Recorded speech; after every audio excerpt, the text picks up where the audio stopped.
Okay, let's get started. So welcome everyone.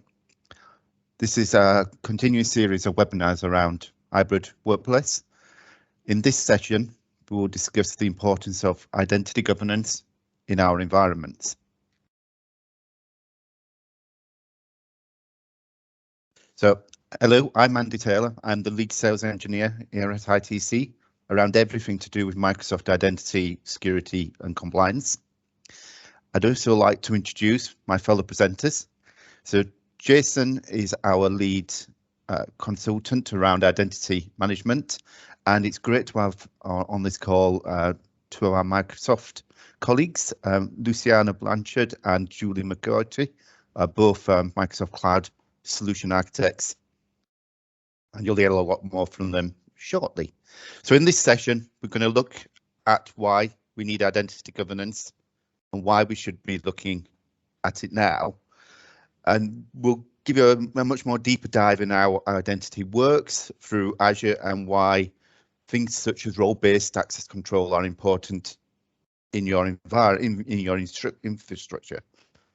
Lucy and Julie will then give you some insights into some of the technologies that we've got available to us today, and also some new technologies that's just about to be launched. Just some housekeeping before we begin. If you need to ask any questions, please type a message to us and we'll attempt to answer as we go along, and we'll certainly answer them in the Q&A that we've got at the end of the session. So this is the fourth of the series of events around hybrid working. The previous ones are all available for you to go back and watch, and we'll send you details about that as a follow-up after the event. So let's begin with a brief introduction on ITC and also identity governance. So just a very, very brief introduction into ITC, just so you know who we are and what we do. So ITC, basically we're very capable around anything to do with Microsoft security and identity product suites. So we've got years of experience of working around the broad scope of enterprise mobility and security, or EMS as it's otherwise known. And we can provide services not just on consultancy, but we're also a managed service provider as well. So we run our own 24/7 SOC here, based out of London, where I am now, and we can run all those managed security services, and it's fully around the Microsoft security stack that we run our managed service. We also, like I said, do consultancy. So we do consultancy around identity and governance, obviously a lot of the Microsoft security products as well, and things like Defender for Cloud and other areas like Defender for Cloud Apps, etc. We've got over about 40 certified Microsoft professionals in our organisation, all from having Azure skills to obviously what we've been talking about with identity, security and compliance. And we've got some advanced specializations as well around threat protection, cloud security, and we're part of the Microsoft Intelligent Security Association as well.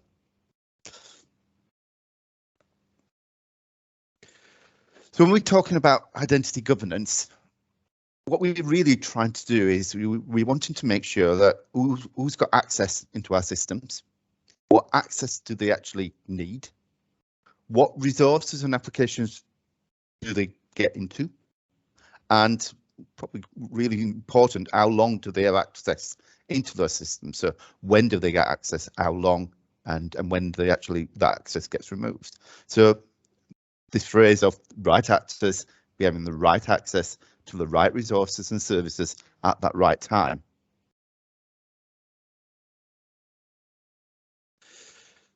And because we're working in this hybrid world now, what's happened over the last couple of years, where we don't know where potentially our users are going to be accessing. Sometimes you could be working from an office, sometimes they could be working from an home location, and wherever they are, we need to make sure that we've got control over that identity and got the governance around it. So when we start putting some technology into this process, this is where we've got Azure sat in the middle of what we're wanting to do and what we're wanting to access. And we'll go into a lot more detail about how that right access into the right systems comes in, and how we make sure that there's that access into not just Azure, but also other cloud apps, other clouds, etc., or access into things like Microsoft 365, and the different accesses that maybe admins need into the system than what a normal user would need. So we'll go into a lot more detail on this as we walk through this session. So with that, what I want to do now is hand over to Lucy, who's going to talk a bit around passwords and how we ensure greater security around going to a passwordless identity. So passwords are very legacy, been around for a long time now, and Lucy's going to talk to us about how we can evolve. Over to you, Lucy. Thank you. Hi everyone, my name is Luciana Blanchard. I'm a security cloud solutions architect at Microsoft, and I focus on identities. So today I'm going to talk to you about passwordless authentication. So we know that enabling multi-factor authentication is really the single most important action that you can take to protect your environment. And if you're only going to do one thing to protect yourselves, then it really should be turning on multi-factor authentication, because we know we can prevent up to 99% of our identity attacks. But what I really want to talk about is passwordless authentication. So most data breaches, they will involve weak default or stolen passwords. And we know that users nowadays, they're really good at creating complex passwords, because we spent the last few decades basically telling them to use a combination of lowercase, uppercase, symbols, numbers. So they can come up with a really good, strong password. But the problem is then they go and they use the same password on every single account they have. Because, you know, let's be true, it is the only password that they can remember. And passwords, they are breached constantly. And there are many studies and analytical data out there that can back up this point. In traditional MFA, we know this is the mainstream solution, but it may not necessarily be the most user-friendly or convenient for your organization. Next slide.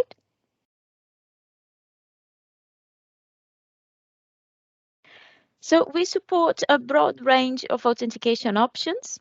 For best customer experience on the PC, we recommend you use Windows Hello. Windows Hello uses biometrics to sign you in automatically, so your biometric data never leaves your device. It provides you with a single sign-on for on-premise and cloud resources. It's an enterprise-grade asymmetric key pair authentication model. It's got two strong factor authentication. It allows you to use multiple accounts per device, and you can deploy it in the cloud, hybrid, or on-prem. But for flexibility, for convenience and cost, we recommend you use the Microsoft Authenticator mobile application. And it also supports biometrics. It supports your fingerprint, your facial authentication. It can use push notifications. It allows you to use one-time passcodes for any Azure AD connected apps. And most importantly, it's free to download from the Apple and Android app stores. FIDO2 security key. So these are now available from several of our security partners. And it's really important to note that for many of our customers, there isn't one solution that will necessarily cover all your business use cases. And for many customers, we're finding that a mix and match of all our passwordless offerings, it works best for them. So the goal here is to minimize the surface area of passwords within your organization as much as possible. And to do that, you should leverage all the technologies that we have available. All right, next. So thanks for that, Lucy. Now Jason's going to go into a little bit more detail around we actually achieve governance. So over to you, Jason. Yes, Andy. So if we think about the landscape of identity tools that we have available today, there's actually a vast number of tools, and it's difficult to understand sometimes where these fit. So we're just going to have a quick review of where we stand, how the different tools work, and some general starter points here. So what we're going to start with is from the bottom, naturally, with zero trust. If we think about the number of initiatives, drive towards zero trust as the new best paradigm for security, because we no longer have a perimeter to protect us.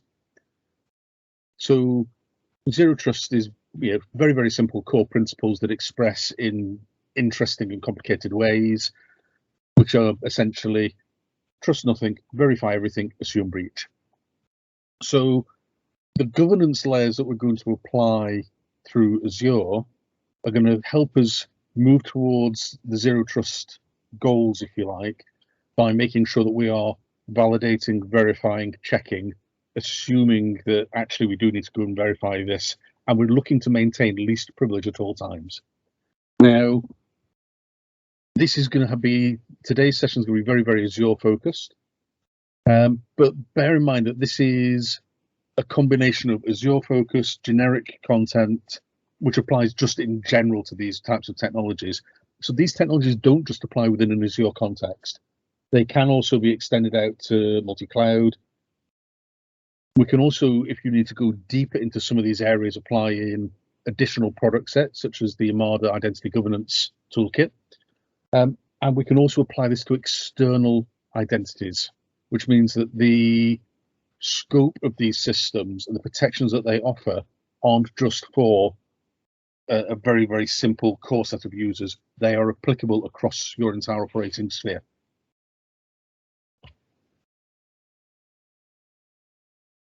So we're going to focus in on 4 particular elements of Azure. We're going to start with roles-based access control, which, if you like, provides a foundation and a common language platform, mainly by allowing us to have conversations about roles, access in a meaningful way without having to delve into the technical weeds. Attribute-based access control, because one of the big things that we try and do with our systems today is we're trying to reduce user friction. We don't want people to be tempted to go outside of the boundaries of the controls we've set, because we want them to stay inside the perimeters that we've defined for them, where it's safe for them to operate. But equally, we want to do the same with our management and our administration of these systems. We don't create too much work for ourselves so that people stop bothering to implement the controls. We're also going to cover PIM, which is our just-in-time component, and attestation, where we are going to be doing the actual governance layer. So if we just think about this as an interlocked system, RBAC bundles permissions to be meaningful collections. ABAC automates some of the assignments so we can simplify our administration and management. PIM provides just-in-time access to permissions, and attestation is where we are continually going back and verifying. So we're going to begin this with a discussion of roles-based, because, as we said, this, if you like, underpins all the other technologies. Not as a technology issue, but as it makes it easier for us to manage. So a classic roles-based solution, which is outside of Azure, essentially packages up roles and permissions and places them under a manageable, understandable label. If you think about the permissions that we hold today across a myriad of systems, it is a huge number of different, overlapping, sometimes conflicting permission sets that we hold just today within our roles. By placing these into manageable collections or labels, we can start to have a more meaningful conversation. We're not talking about who's got read-write access on that file share, or who can who can add a member into the set of groups in Azure. We're actually talking about, okay, who's a help desk operator? Who is a sales team member who might need a license assigned to them for Salesforce? And this allows us to do this bundling. It simplifies our world, and it also allows us to delegate the control away from IT to the wider business, because we're no longer having conversations about technology. We're having conversations about roles which are business meaningful. And as I said, this underpins the other controls we're going to talk about, because when we're talking about ABAC, attribute-based access control, well, that's a role. So how do we define what the role is? That's this RBAC control here. Similarly with PIM and attestation, by placing the emphasis on this manageable label that we can understand and communicate about, we're not having a frightening or complicated technical conversation with people. So when we're defining roles, we set up initially who the intended users are, what access they're going to need, business owners and privilege levels. And this maps back to that opening statement that Andy gave us about identity management. We want to make sure that the right users have the right access at the right time. So for the intended users, we need to define who will hold the role, how long they will need it for. Access, what do they need? What are we giving them access to? Is this a group? Is this a role? Is this a license? Is this a combination? Business owners, so we know who's responsible for any governance or validation, who says yes or no to that person having the role, who's going to come along and check it. And the privileges, what rights is this role providing? Is it a license which has a cost attached? Is it something which should be slightly controlled, such as a global admin? By understanding all of these things, we can then decide which of the later controls become appropriate.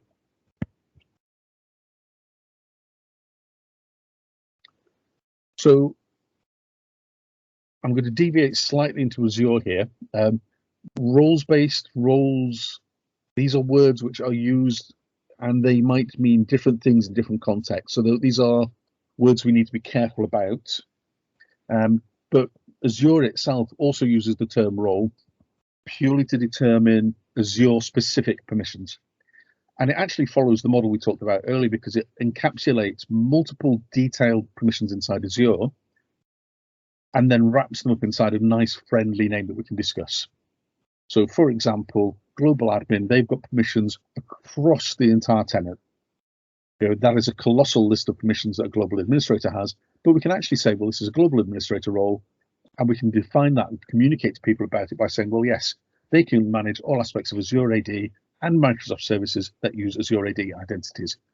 That's a lot less intimidating to have as a conversation, and it makes it much simpler to discuss future permissions and future roles that we need to have within the Azure context.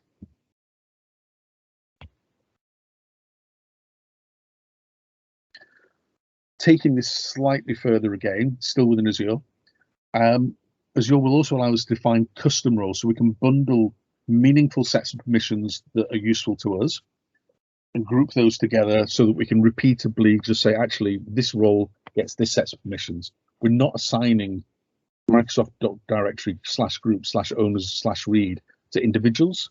We're assigning them into a service desk group operator. And the reason we might do that is we might say, actually, our help desk, we've got some people in the help desk only put people in and out of groups. We'll give them a role specific to that task. Some other service desk operators will have other access. And again, we'll give them very, very specific roles that we can layer up together and build a profile role. But we're then discussing service desk group operator who has rights to read details of groups, update basic attributes, and to add or remove members. We're not discussing low-level permissions individually.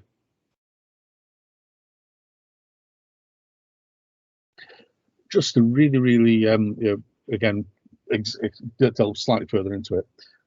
Azure also offers us what Microsoft describes as an RBAC feature, which is very, very useful because it allows us to target where roles will be expressed. So a lot of the roles that we talked about earlier within Azure, they're applied at the tenant level, so they are global across the tenant.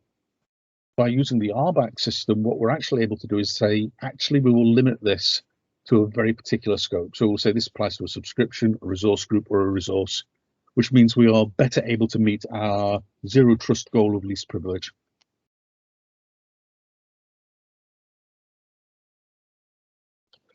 And coming into preview at the moment, this is the Microsoft Beta program that we can get our hands on. And you can look this up and I'd recommend it because this is a very interesting piece of capability that's coming into scope. The Azure ABAC system allows us to further target and refine how roles will be placed. By using tags which are applied to particular resources, we can then define a role. We'll say this role applies to everything in my Cascade project. And then I can go onto specific resources inside my tenant and say this particular resource is tagged with Cascade. So I can then assign somebody that role. I know exactly which resources they will have access to, but I don't have to go in and create an individual role for each individual access. I've done it once. And the other benefit to this is this feeds into our reducing friction for management overhead. If a new resource comes into scope or one leaves scope, we just add or remove the tags. We don't change the role, we just change the tags on the resources, and that will dynamically bring it into scope.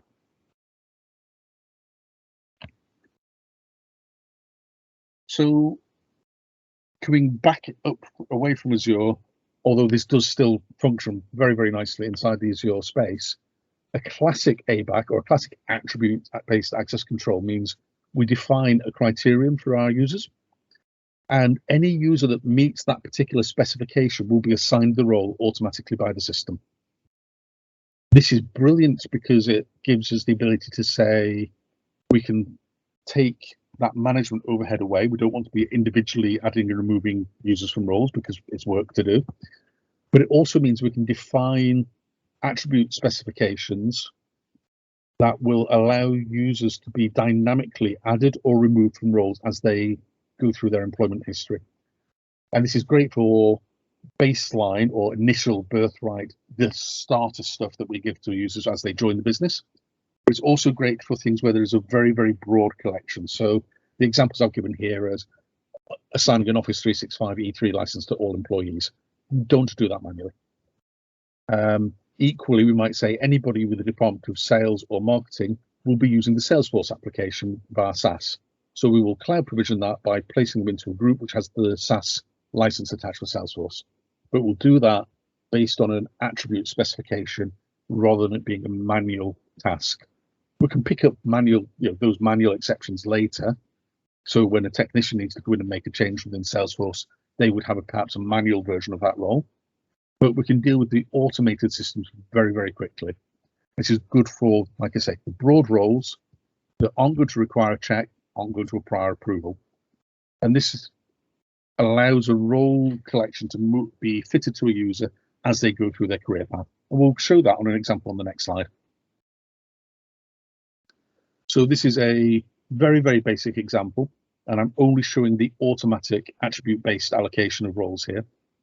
So we have a new starter joins our organization, and they're going to join us in the IT services department as a technician.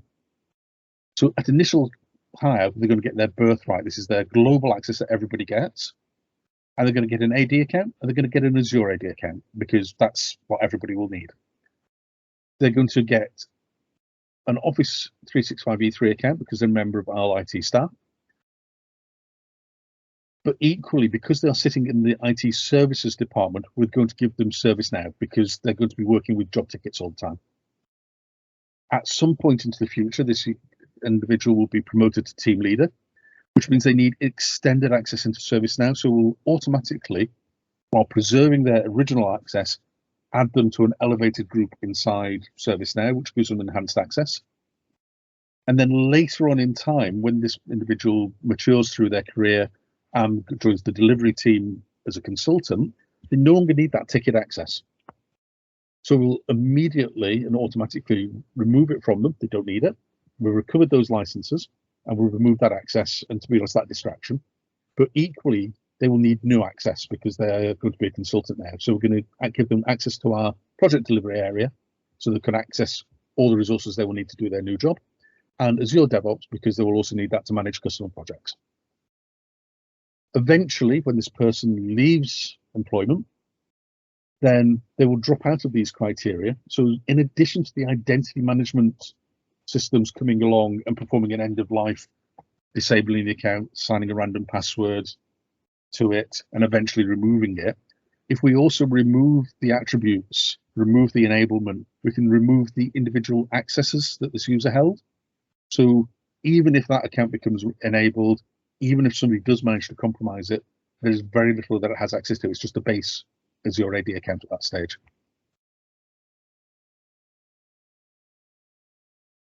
And all of this is really tackling the problem of permission accumulation.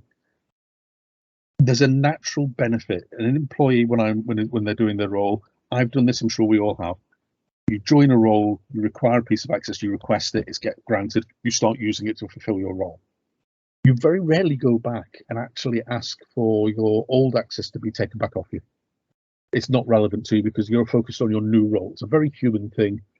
It's not malicious, it's not deliberate, it's just a factor of this is how we work as people.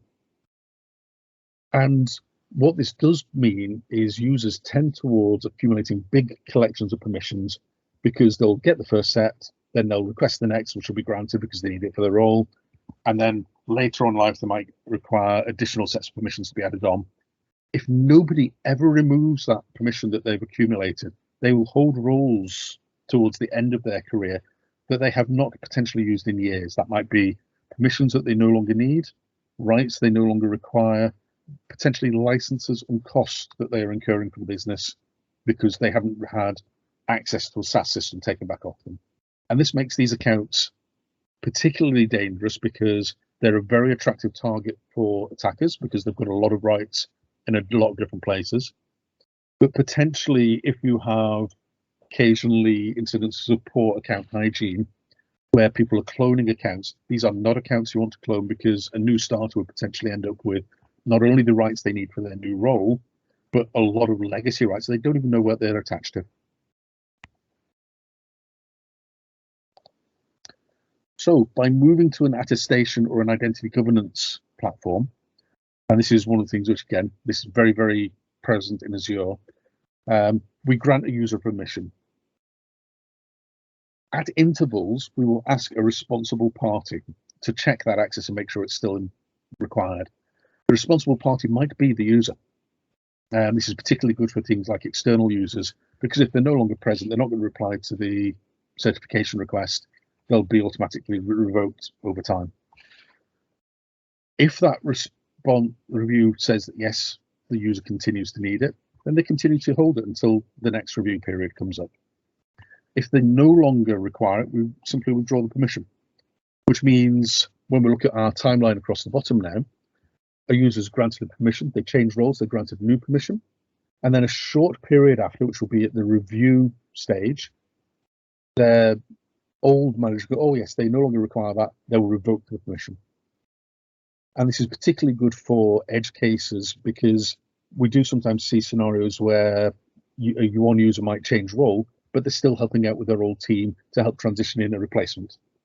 So this ability to say, yes, actually, they're no longer a part of this team, but they still need access right now, allows them to hold an older permission for longer than perhaps would be normal, but for good business reasons.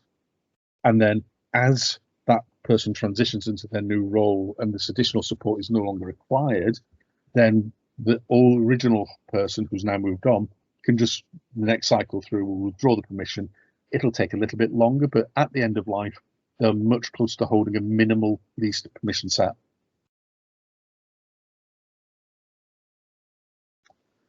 So the final piece of the puzzle that I'm going to talk to you about today is privileged identity management.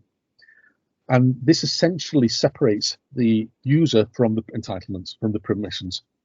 This is really, really good because this separates out the account from the things that you can do with the account. So if a bad actor gets hold of a username and password, because we haven't moved to passwordless yet, they're very, very limited into what they can do because day to day, that user account will have no rights or no extended rights. Because the bad actor can compromise the account, they can't compromise the privileges. They're held separately at all times. So this gives us that ability to reduce the window of attack and opportunity for a bad actor to come in and prevent the risks around that. We can do a few other party pieces with this. So, for example, we've got the ability to put additional checks in place, require ticket numbers, require an approval, require an MFA check. And these are all good things because these are additional benefits that we gain. But that core benefit is that separation of the account from the permissions. The one final point I would make on this, and this is just a clarification really, we do sometimes encounter there's a degree of confusion sometimes between access management and this manner, privileged access management, and attestation. Attestation is retroactive. The user has had the permission and potentially for a period of time, and it's long periods of access. This is something where we're going to go out to the business. We might ask an application owner, does this person still need access to your application? Privileged identity management is just in time. This is future facing. Before I'm going to perform an action, I will request a step up. So this is very, very short-term access on demand. It's just in time rights. And by moving to this method, like I say, we've got benefits of both worlds. We're checking our ongoing access, and before we activate a permission, we're checking again. So hopefully that shows how these systems aren't separate layers. They're not separate components, but they actually layer together within Azure and lock around the user to protect them with minimal friction. So the users don't need to worry about complicated systems. Attestation is very benign. The PIM step-up checks are very, very simple, but that does give us, going back to it, RBAC bundles permissions together into meaningful collections. ABAC, attribute-based, automates some of the assignment and some of the removal, which simplifies our management to make it closer to the user's actual needs. PIM provides just-in-time access to permissions when they're needed, but not when they aren't. And attestation is to verify that access is actually correct at all times. So I'm now going to hand over to my colleague from Microsoft, Julie, who's going to talk to us about a further step up we can use to protect our user experience. Thank you. Afternoon, everyone. So yeah, this section is about privileged access workstation, which has really taken that whole concept of secure access, building on things like privileged identity management to another level by also looking at the hardware and how we connect from that hardware into secure environments to carry out administration. So the concept of privileged access workstation really in this context is about securely administering your Azure tenants, very popular for multi-tenant environments. So any kind of sort of service provider type environment where you might be accessing different customer data or even different department data if you're working for an end user organization. This can really provide your customers and end users with that level of extra sort of reassurance of the security coming from the administration that might be jumping around multiple tenants within your environment. So the whole concept of PAW has been around in Microsoft since about 2016. So it's something that we've been focused on for quite a while now. And we're really looking at separating here, as we say, the privileged accounts, but also the devices that your security administrators might be using to access the Azure tenants from their day-to-day role. So from separating that completely from any access they have to tools like Microsoft Office, any other applications that they might be using, internet browsing, keeping all of that away from both the hardware and the accounts that they're using to manage tenants in Azure. So as you can see here, a lot of that plays into what we've just talked about with looking at how you secure different roles and make sure that we lock down access to those accounts. But also in this context, what do we do on the device side to make sure that there's absolutely no way that device can be compromised either from the hardware side or from things like malware and phishing attacks coming in through other means on the same device. So everything that we're doing there is really looking at that combination of hardware and privileged account security combined. So we've got a little quote there from the NCSC about why we really should care about PAW, because clearly, you know, if you're administering a system, particularly something that's in a cloud environment and particularly something where you may be accessing different tenants, clearly if you don't have total confidence in the device that you're doing that administration from, then you can't really have confidence in the integrity of the whole system end to end. So yeah, if we move to the next slide, please. Thank you. So really, what do we mean by PAW in a little bit more detail? So if we think of it as the highest possible security configuration from both a hardware and account and access management point of view that is possible to have. So when we talk about the workstation itself, we're really looking at a hardened device, hardened at every possible layer of the security stack. that we can possibly attribute to that device. Essentially, you're looking to establish a hardware root of trust with all of the hardware type security and encryption of drives and things like trusted platform modules included in that, through to making sure that that device is literally only used for the secure administration of the tenants within Azure. We keep it completely separate from that administrator's other day-to-day office tools, productivity tools, etc. So as you can see, sort of, the last bullet point there is, yeah, well, that might be inconvenient, and, it's often the reason why people don't pursue the concept of a PAW. It is absolutely necessary to control the security of that device, because as we all know, that some of the largest vectors for compromising machines come through email and web. So if you have that on the same hardware, even if your administration is done from a virtual machine, we can't be completely sure that those attacks are not going to find their way in. So by separating it completely, we can give that maximum level of security assurance. And this, as you would expect, is a popular concept within some of the public sector organisations and governments and areas like that deal with very highly secure categorised information. So yeah, if we switch to the next slide, Andy, thank you. So linking it back to what we talked about earlier, we mentioned a couple of times zero trust. This really is, taking zero trust to, I guess, the maximum level, because we're looking at the security of every single layer of both the hardware and the user's access. So you can see there from the bottom left, the PAW workstation becomes a hardened security device, and we're looking at all of those elements listed under the device there.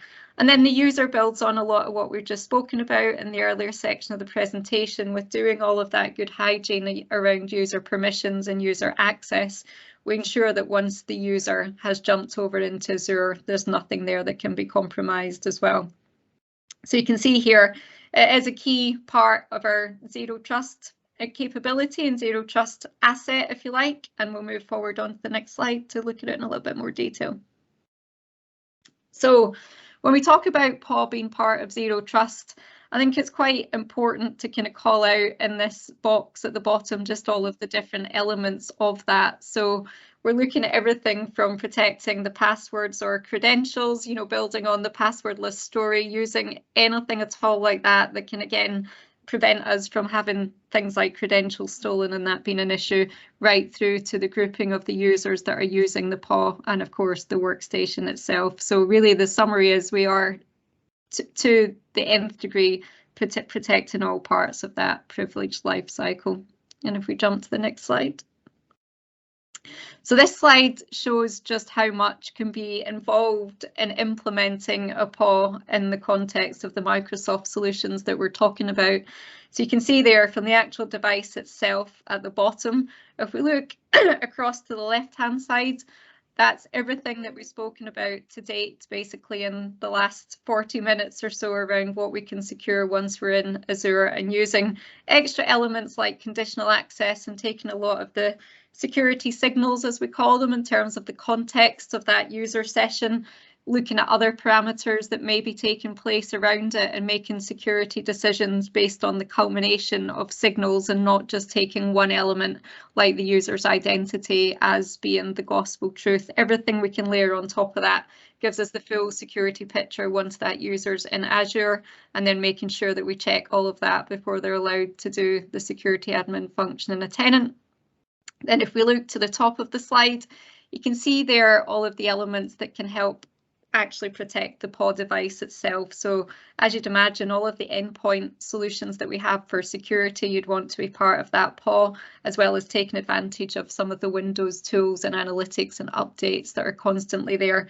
It's obviously of paramount importance to keep that device up to date from a security point of view. And then across to the other side of the slide, anything privileged admin type on Azure and Office 365, we would keep that completely separate from the access to the Azure multi-tenant environment on the left. And if we jump to the next slide. So really, this is just bringing it back to the points that we spoke about earlier. You saw this slide earlier in the presentation, and what we've done here is layered on the PAW, the secure workstation, on that item 1 traction into Azure. So anything that's coming from that dedicated cloud administration team, you want that to be coming from the secure device with all of the elements that we spoke about in the previous slide layered onto it, and making sure that that is the only possible route in to administer the tenants within Azure, and keeping anything that those cloud admins may be accessing completely separate and outside of that. And with that, I'm going to hand over to Lucy, who's going to talk about one of the recent acquisitions we've made that can help you with checking that entitlement within the cloud. Thanks, Julie. So we're going to have a quick discussion around cloud identity and entitlement management. So one of the 3 pillars of Zero Trust is the least privilege access model. And this is really important because if you follow the least privilege access model and one of your identities is taken over, then it can only do a small number of low risk things because it only had permissions to do a very specific job. And we know that attacks are getting more sophisticated, but so are the environments that we're trying to protect. In fact, hybrid and multi-cloud architectures, they have now become the norm. And the number of identities that access cloud infrastructure has really increased exponentially over the few years, especially non-human identities. And all these identities, they need permissions to authenticate to other machines and digital services, to perform automated configuration tasks and to access your data. And with each workload, each cloud workload that you deploy, these permissions multiply, which increases your attack surface. So thousands, if not millions, of complex digital entities, they now have virtually unlimited access privileges. And some of them may even have more permissions than your administrators. So you have to keep in mind that, unfortunately, over time, if we don't manage your identities well, what is going to happen is that you're going to get this big creep. And gradually over time, an identity can do more and more things. So it could be a person changing jobs, they move to a new role, you don't remove some of their old privileges, or it could be an identity in software and the developer just keeps adding more and more privileges to it. And then you just end up with this huge creep. Then out of a sudden, you got way more risk in your system than you needed, and you lost that least privilege access approach. So how do you minimize risk? Well, you do so with security and access policies that follow that zero trust principle of the least privilege. Policies that will stay consistent across your different clouds and your on-premise infrastructure. Next. So this is why last year Microsoft acquired CLOUDKNOX. So CLOUDKNOX tackles the least privilege access principle in the zero trust strategy by minimizing your account's privileges. And their unique technology really helps organizations manage permissions for all types of identities across all clouds and on-prem. So traditional identity governance and privilege access management systems, they're really good for on-prem. But when you extend to cloud workload, they start to struggle because they're simply not designed for the cloud. And today we've got very few tools that can address complex security and compliance across all clouds and on-premises. So it's really time to reimagine the way we govern and protect identities and access, and CLOUDKNOX is the critical piece of this vision. Next. We are removing silos to deliver one integrated cloud access control solution. So this integrated solution will combine identity provisioning, lifecycle management, workflow automation, permissions management, analytics for all your identities, all resources, all clouds and on-premises, so that you can really enforce the zero trust access controls everywhere. There was a session on Ignite last year. I don't know if you're familiar with Ignite. We talked about CLOUDKNOX. If you haven't seen the Ignite security videos yet, I do recommend you do so. So these have been recorded and you can catch up on demand. And there will be more announcements on CloudKNOX throughout this year as our engineers are working on the integration with Microsoft. So do keep an eye out for new content on this topic. And just to let you know, CloudKNOX is going to public preview on the 14th of February, so just a few days away. Next. So thank you for that, Lucy. And just to summarise what we've been talking about over the last 45 minutes or so, really it's back to this. We want to make sure, using the technology we've got available within the Microsoft security and identity and governance piece, that we've got the right actors having that right access into those right resources and services at that right time. So layering on those different areas around PIM and RBACs and ABAC and CloudKNOX and other areas gives us this ability. So thank you for listening so far, and we're happy to take any questions you may have. We've had a couple that already that have been asked, so I'm going to fire them out to Jason. So we've talked a lot about Azure. What about multi-cloud? Okay, well, I mean, the way that we tend to model solutions these days, and we've got a few options in this particular arena.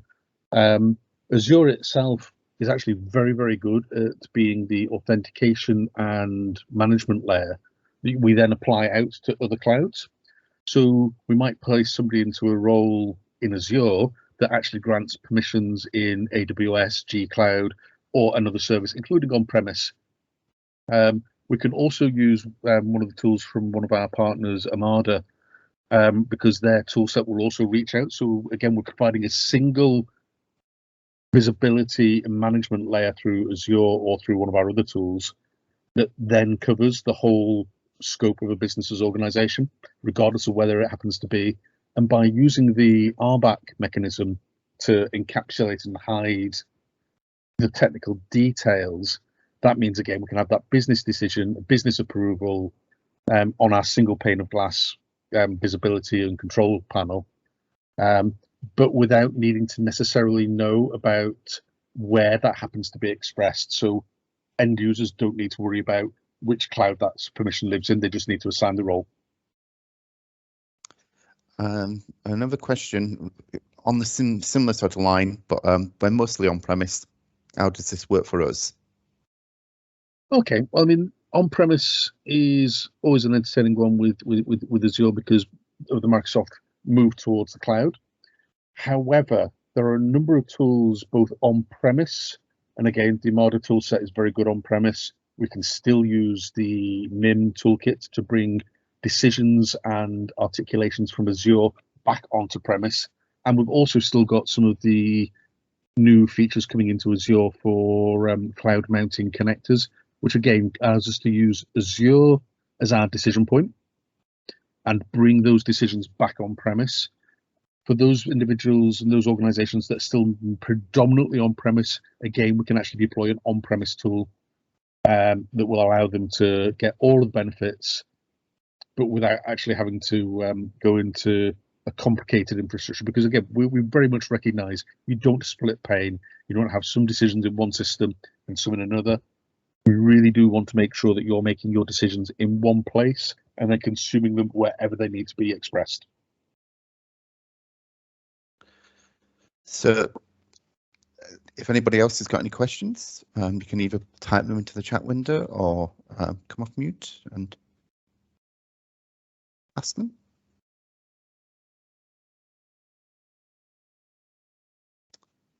More questions. We'll wrap up, and like I said, thank you for listening. Just a reminder, this is the fourth in a series of webinars we've done about hybrid working. We've done quite a few pieces around the joiners, movers, leavers piece, so JML process. We've also done some areas around hybrid working and managing user access from a workstations and our users need remote access.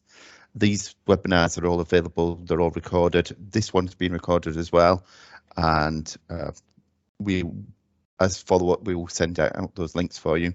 We've got another webinar coming up around Sentinel threat protection, and that's going to be on March the 10th. Yet again, it'll run on a Thursday, 12 o'clock until for an hour. And we'll also be mentioning Defender for Cloud on there, so server protection as well on that session. Just also to let you know, there's several no-cost accelerator workshops that we can deliver on Microsoft's behalf. These cover areas such as securing those identities that we've talked about today, endpoint management, threat protection, Azure Sentinel, etc.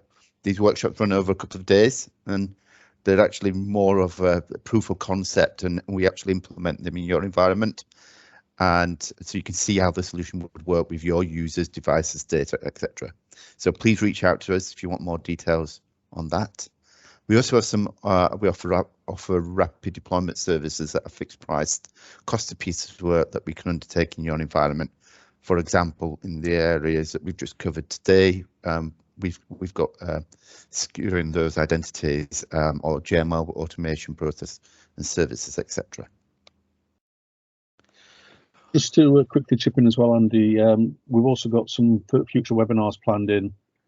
Details will be announced where we'll be going into some of these partner scenarios. So this will be external decentralized identity with Condatis, and how you can apply all the usual systems around identity plus the identity governance across, and also with Armada, who offer, as we said, an identity governance platform, and on-premise and in the cloud. Yeah, so yeah, please watch out for those dates. We'll be announcing them fairly soon.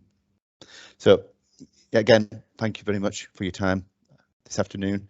I hope that was useful for you. If you want to reach out, all our details are there, and like I said, we will follow up with an email with summarising everything that we've talked about today. Thank you very much.